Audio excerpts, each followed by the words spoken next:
All right, everybody, we're here with Anthony Aguero, who's running for Congress in District 16 of Texas. He just announced it this past weekend. We're going to ask him some questions about his campaign and why he's running and what's the goal of his ultimate, if he wins Congress, what he plans to do. Anthony! How you doing? How you doing? Thank you, guys. Tell us a little bit about yourself. Why do you want to run for Congress for El Paso? Okay, being that I was born and raised in El Paso, born and raised, lived here all my life, seeing the situation that we're currently in, it's really frustrating, and I feel my city has been completely misrepresented, and we need to hold these individuals accountable.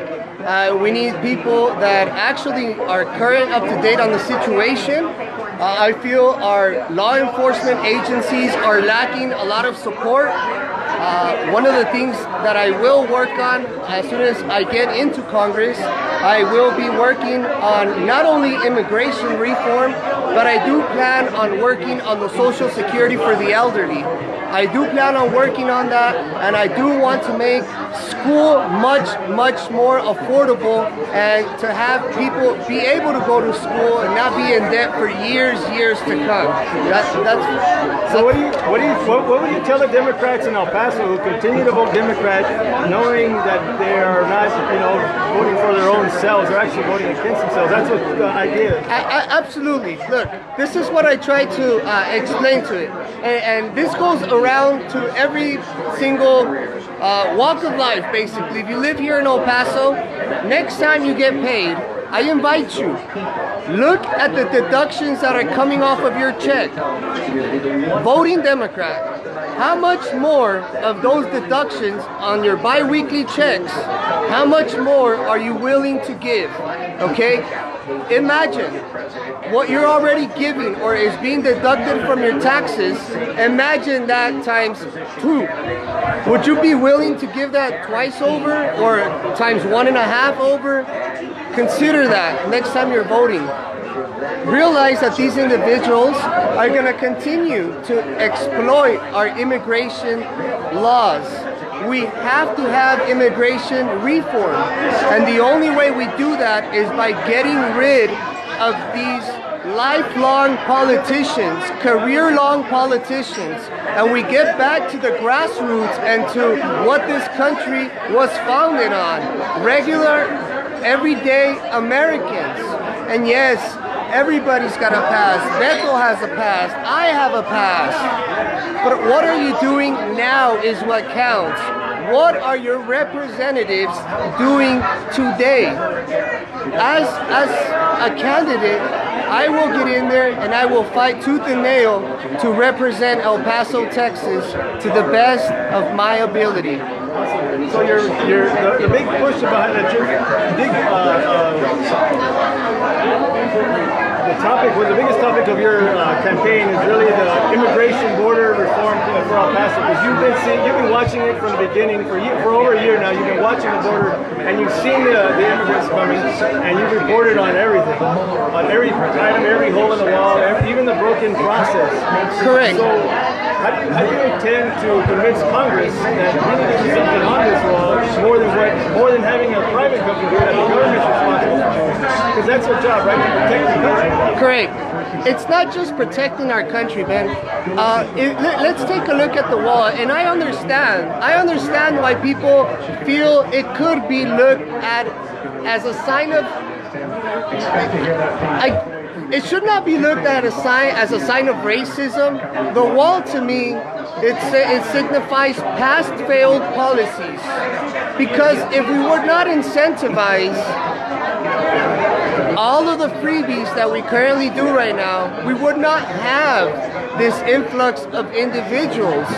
And whether you're Democrat, Republican, liberal, or conservative, we can all agree that these people are taking advantage of our country. They're taking advantage of the immigration laws. Let me ask you this, Ben. Or any of you viewers that are currently watching,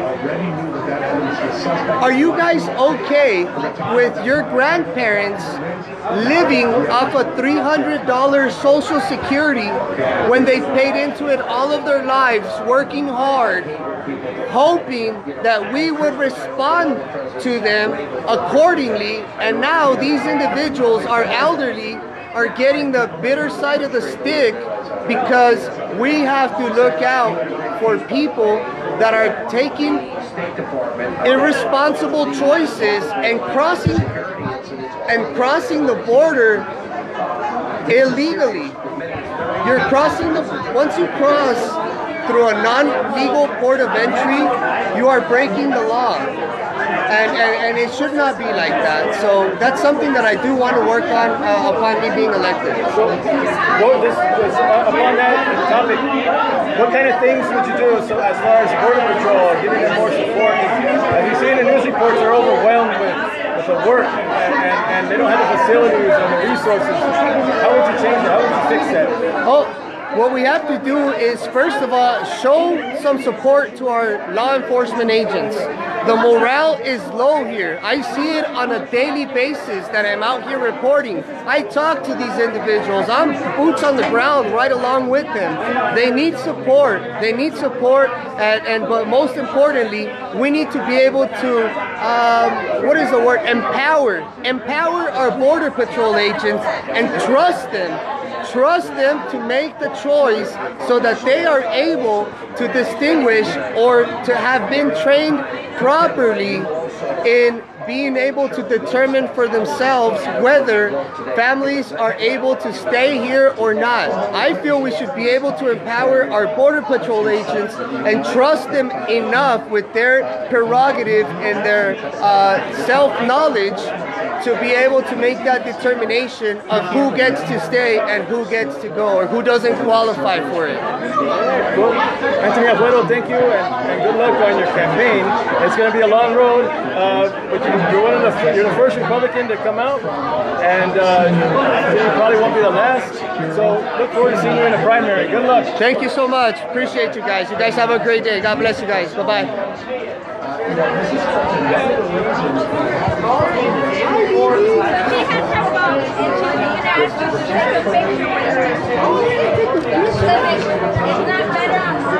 Oh,